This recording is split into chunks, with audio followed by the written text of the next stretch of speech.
ومن أحسن قولا ممن دعا إلى الله وعمل صالحا وقال إنني من المسلمين. المكتب التعاوني للدعوة والإرشاد وتوعية الجاليات بأبها. بسم الله الرحمن الرحيم. الحمد لله والصلاة والسلام على من لا نبي بعد أما بعد. எல்லாம் வல்ல அல்லாஹ் சுப்ஹானஹு வ தஆலா புகழ்ந்தவனாக என் அருமை இஸ்லாமிய சகோதரர்களே, இந்த சந்தர்ப்பத்தில் இஸ்லாமிய வாழ்த்தான சலாத்தை சொல்வதில் பெருமகிழ்ச்சி அடைகிறேன். அஸ்ஸலாமு அலைக்கும் வரஹ்மத்துல்லாஹி வபரகாத்துஹு. மார்க்கத்தில் அல்லாஹ் சுப்ஹானஹு வ தஆலா இஸ்லாத்தை மாத்திரம்தான் ஏற்றுக்கொள்கிறான் என்ற விஷயத்தை அல்லாஹ் தஆலா குர்ஆனிலே சொல்லி காட்டுகிறான். உண்மை இந்த உலகத்தில் எத்தனை கொள்கை கோட்பாடுகள் இருந்தாலும் கூட, சீர்திருத்த கருத்துக்கள் இருந்தாலும் கூட, அல்லாஹ்விடத்தில் அங்கீகரிக்கப்பட்ட மார்க்கம் இஸ்லாம் என்ற விஷயத்தை அல்லாஹ் தஆலா குர்ஆனிலே சொல்லி காட்டுகிறான். உண்மையிலே இஸ்லாம் என்பது அல்லாஹ்வை வணங்குவது, ஒரே ஒரு இறைவனை ஏற்று அவனுடைய வழிகாட்டியாகிய முஹம்மத் ரசூலுல்லாஹி ஸல்லல்லாஹு அலைஹி வஸல்லம் அவர்களை வழிகாட்டியாக நம்பி வாழ்வது என்ற விஷயத்தை இஸ்லாம் என்று கருதப்படும். உண்மையிலே இந்த இஸ்லாத்தை அல்லாஹ்வை ஏற்றுக்கொள்கின்ற கொள்கை, அவனுடைய தூதரை ஏற்றுக்கொள்கின்ற விஷயத்தை இஸ்லாம் என்று சொல்வோம். இந்த இஸ்லாத்தை மாத்திரம்தான் அல்லாஹு தாலா கொள்கையாக அல்லாஹு தாலா ஏற்றுக்கொள்கிறான். இன்ன தீன இந்தல்லாஹில் இஸ்லாம், அல்லாஹ்விடத்தில் அங்கீகரிக்கப்பட்ட மார்க்கம் இஸ்லாத்தை தவிர வேறு எந்த ஒரு மார்க்கத்தை அல்லாஹு தாலா அங்கீகரிப்பதில்லை. இதன் அடிப்படையில் தான் அல்லாஹு தாலா எல்லா அமல்களுக்குமே, எல்லா வணக்க வழிபாடுகளுக்குமே, எல்லா இபாதாத்துகளுக்குமே அல்லாஹு தாலா கூலியே வழங்குகிறான். இந்த விஷயத்தை அல்லாஹு தாலா குர்ஆனில் அதிகமாக சொல்லி காட்டுகிறான். உண்மையிலே யார் இஸ்லாம் அல்லாத வழிகளை எடுத்து நடக்கிறார்களோ அல்லாஹு தாலா அதை அங்கீகரிப்பதில்லை. ஒமை யப்தகி கைரல் இஸ்லாமி தீனன் ஃபலன் யுக்பல மின்ஹு வஹுவ ஃபில் ஆখিরাতি மினல் ஹாசிரீன். யார் அல்லாஹ்வுடைய மார்க்கம் இஸ்லாம் அல்லாத ஏனைய வழிகளை தேடிக்கொள்கிறார்களோ நிச்சயமாக அல்லாஹு தாலா அதை ஏற்றுக்கொள்வதில்லை. அவர்கள் நாளை மறுமையிலே கைசேதமுடைய மக்களாக ஆகிவிடுவார்கள் என்ற விஷயத்தை அல்லாஹு தாலா சொல்லி காட்டுகிறார். உண்மையிலே அல்லாஹ் சுப்ஹானஹு தாலா எங்களுக்கு இந்த இஸ்லாமிய மார்க்கத்தை தந்திருக்கிறான். அந்த மார்க்கத்தை அல்லாஹு தாலா படித்து கொடுப்பதற்காக வேண்டி, கற்றுத்தருவதற்காக வேண்டி ரசூல்மார்கள், அம்பியாக்கள், நபிமார்கள் அல்லாஹு அந்த உலகத்தில் அனுப்பியிருக்கிறான். இந்த வகையிலே எங்களுக்கு அதிகமாக நபிமார்களை அல்லாஹு தாலா அனுப்பியிருக்கிறான். மார்க்கத்தை விளங்கப்படுத்துவதற்காக வேண்டி அனுப்பியிருக்கிறான். அல்லாஹு தாலா ஆரம்பத்தில் எங்களை இந்த உலகத்தில் அல்லாஹு தாலா மனிதர்களாக இந்த பூமியிலே அனுப்புவதற்கு முன்னர் நாங்கள் எல்லாம் அல்லாஹ்விடத்திலே நாங்கள் ஒரு வாக்குறுதி அளித்திருக்கிறோம். என்ன வாக்குறுதி தெரியுமா? அல்லாஹு தாலா பனு ஆதம் என்று சொல்லக்கூடிய ஆதமுடைய மக்கள் இந்த உலகத்தில் யாரெல்லாம் படைக்கப்பட இருக்கிறார்களோ அனைவரையும் அல்லாஹு தாலா எழுப்பி ஒரு உத்தரவாதம் எடுத்திருக்கிறார், வாக்குறுதி கொடுத்திருக்கிறோம். நாங்கள் அல்லாஹ்வோடு உடன்படிக்கை செய்திருக்கிறோம். என்ன உடன்படிக்கை தெரியுமா?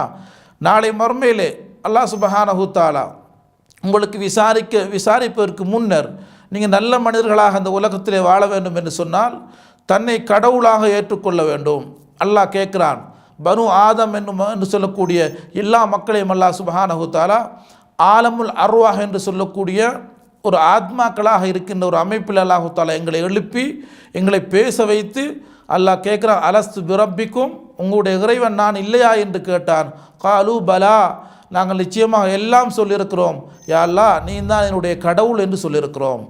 அல்லாஹ்வுடைய அந்த கடவுள் தன்மையை, அல்லாஹ் தான் இந்த உலகத்தில் எங்களை படைக்கப் போகிறான், அல்லாஹ் தான் இந்த உலகத்தில் எல்லாவற்றையும் பார்த்து கொண்டிருக்கிறான், எல்லாம் இயக்கி கொண்டிருக்கிறான் என்ற விஷயத்தை நாங்கள் ஏற்றுக்கொண்டிருக்கிறோம். ஏற்ற பிறகுதான் அல்லாஹு தாலா எங்களுக்கு மனித உடம்பு கொடுத்து இந்த உலகத்தில் அல்லாஹு தாலா இந்த பூமியில் அல்லாஹு தாலா எங்களை படைத்து அனுப்பியிருக்கிறான். உண்மையிலே நாங்கள் அல்லாஹ்வின் தூதரையும் நாங்கள் ஏற்று நாங்கள் இந்த உலகத்திலே வாழ வேண்டும் என்று சொன்னால் எங்களுடைய அல்லாஹ்வோடு நாங்கள் உடன்படிக்கை செய்திருக்கிறோம். யா அல்லாஹ், உன்னை நான் ஏற்றுக்கொள்வேன், உன்னுடைய வார்த்தைப்படி இந்த உலகத்தில் நடப்பேன் என்று நாங்கள் ஏற்றுக்கொண்டிருக்கிறோம். அதேபடி இந்த உலகத்தில் அல்லாஹு தாலா எங்களை என்ன செய்கிறான்? அனுப்பியிருக்கிறான். இன்னும் நபி ஸல்லல்லாஹு அலைஹி வஸல்லம் சொல்லி காட்டுகிறார்கள், குல்லு மௌலூதின் யூலது அலல் ஃபித்ரா, இந்த உலகத்திலே பிறக்கிற எல்லா குழந்தைகளுமே ஃபித்ரா என்று சொல்லக்கூடிய இஸ்லாத்தை ஏற்றுக்கொள்ளக்கூடிய ஒரு அமைப்பிலே பிறக்குது என்ற விஷயத்தை ஸல்லல்லாஹு அலைஹி வஸல்லம் ஒரு ஹதீஸிலே குறிப்பிடுகிறார்கள். உண்மையில் அல்லாஹு தஆலா எங்களிடத்திலே வாக்குறுதி எடுக்கிறான். நாங்கள் அல்லாஹ்விடத்திலே வாக்குறுதி கொடுத்திருக்கிறோம், நீ என்னுடைய கடவுள் என்று நாங்கள் வாக்குறுதி அளித்திருக்கிறோம். அப்புறம் அந்த வாக்குறுதியின் அடிப்படையில் இந்த உலகத்தில் நாங்கள் முஸ்லீம்களாக பிறந்திருக்கிறோம். எல்லா குல்லு மௌலூதீன் என்று சொல்கிறார்கள், எல்லா குழந்தைகளுமே இஸ்லாமிய மார்க்கத்தில் இஸ்லாத்தை ஏற்றுக்கொள்ளக்கூடிய ஒரு அமைப்பிலே பிறப்பதாக ஸல்லல்லாஹு அலைஹி வஸல்லம் குறிப்பிடுகிறார்கள். உண்மையிலே அல்லாஹ் எங்களிடத்தில் எதிர்பார்ப்பது தனக்கு கொடுத்த வாக்குறுதியை நிறைவேற்ற வேண்டும். அதே மாதிரி இந்த உலகத்திலே முஸ்லீமாக இஸ்லாத்தை ஏற்றுக்கொள்ளக்கூடிய ஒரு அமைப்பில் பிறந்த மனிதன் இந்த உலக வாழ்க்கையிலே தான் முஸ்லீமாக மோமினாக வாழ வேண்டும் என்ற விஷயத்தையும் அல்லாஹு தஆலா சொல்லி காட்டுகிறான். உதுகுலு ஃபிஸ்ஸில்மி காஃபா, இந்த உலகத்தில் நீங்கள் வாழும் பொழுது இஸ்லாத்திலே பூரணமாக நுழைந்து வாழுங்கள், பூரணமாக உங்களுடைய வாழ்க்கையில் இஸ்லாம் இருக்க வேண்டும், இஸ்லாத்தின்படி வாழ்ந்து மரணிங்கள் என்ற விஷயத்தை அல்லாஹு தஆலா சொல்லி காட்டுகிறான். அது மாத்திரமில்லை, ஒரு மூமின் அல்லாஹு தஆலா வாக்குறுதி எடுத்தான், அல்லாஹை ஏற்றுக்கொண்டோம், நாங்கள் அதன்படி இஸ்லாத்தை ஏற்றுக்கொண்ட அமைப்பில் நாங்கள் படைக்கப்பட்டிருக்கிறோம். அதே மாதிரி நாங்கள் முஸ்லீம்களாக வாழ்கிறோம். இந்த உலகத்தில் வாழ்ந்தால் மட்டும் போதுமா என்ற விஷயத்தை நோக்கும் பொழுது அதுவும் போதாது. அல்லாஹ் சொல்லி காட்டுகிறான், நீங்கள் மரணிக்கும் பொழுது முஸ்லீம்களாக மரணிக்க வேண்டும் என்ற விஷயத்தை அல்லாஹு தஆலா குர்ஆனிலே சொல்லி காட்டுகிறான். உண்மையிலே அல்லாஹு தஆலா அந்த உலகத்தில் எங்களுக்கு வாழ்க்கையை தந்திருப்பது தன்னை வணங்கி தன்னுடைய உத்தரவாதத்தை அல்லாஹு தஆலா கொடுத்திருக்க உத்தரவாதத்தை நாங்கள் உறுதிப்படுத்த வேண்டும். அது மாத்திரமல்ல, இந்த உலகத்தில் மூமின்களாக வாழ்ந்து மரணிக்க வேண்டும் என்ற விஷயத்தையும் அல்லாஹு தஆலா குர்ஆனிலே சொல்லி காட்டுகிறார். யா அய்யுஹல்லதீன ஆமனு தக்குல்லாஹ், ஈமான் கொண்ட விசுவாசிகளை அல்லாஹ்வை பயந்து கொள்ளுங்கள், ஹக்க துகாத்திஹி, எவ்வாறு அல்லாஹ்வை பயப்பட வேண்டுமோ அவ்வாறு பயந்து கொள்ளுங்கள், வலா தமூதுன்ன இல்லா வ அன்தும் முஸ்லிமூன், நீங்கள் மரணிக்கின்ற வரைக்கும் முஸ்லீம்களாக வாழ்ந்து மரணிங்கள் என்ற விஷயத்தையும் அல்லாஹு தஆலா குர்ஆனிலே சொல்லி காட்டுகிறான். உண்மையில் ஒரு முஃமின் அல்லாஹ்விடத்திலே வாக்குறுதி அளித்திருக்கிறான், நான் கடவுளாக ஏற்றுக்கொள்வேன் என்று அல்லாஹ்வை ஏற்றுக்கொண்டு வாக்குறுதி அளித்திருக்கிறான். அதன்படி அல்லாஹு தஆலா முஸ்லிம்களாக எங்களை படைத்திருக்கிறான். நாங்கள் இந்த உலகத்தில் மூமின்களாக வாழ வேண்டும். அது மாத்திரமல்ல, மரணிக்கும் பொழுதும் அல்லாஹு தஆலா எங்களை மூமின்களாக மரணிக்கவே சொல்கிறான். உண்மையிலே இந்த மூமின்களாக மரணிக்கும் பொழுது அல்லாஹு தஆலா எங்களுக்கு என்ன சிறப்பை தருகிறான் என்ற விஷயத்தையும் அல்லாஹு தஆலா குர்ஆனில் சொல்லி காட்டுகிறான்.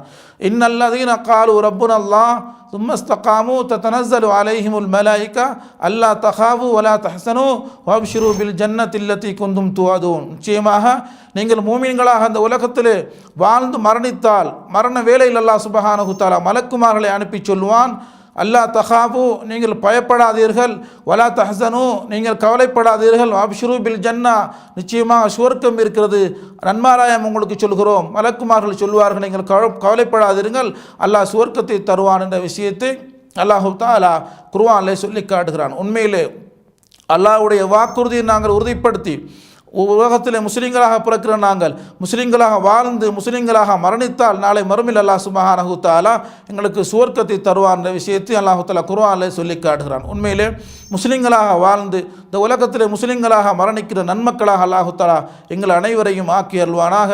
ஹாதா மா இந்தி அல் இல்மு இன்தல்லாஹ் வ ஆகிரு தஅவானா அல்ஹம்துலில்லாஹி ரப்பில் ஆலமீன்.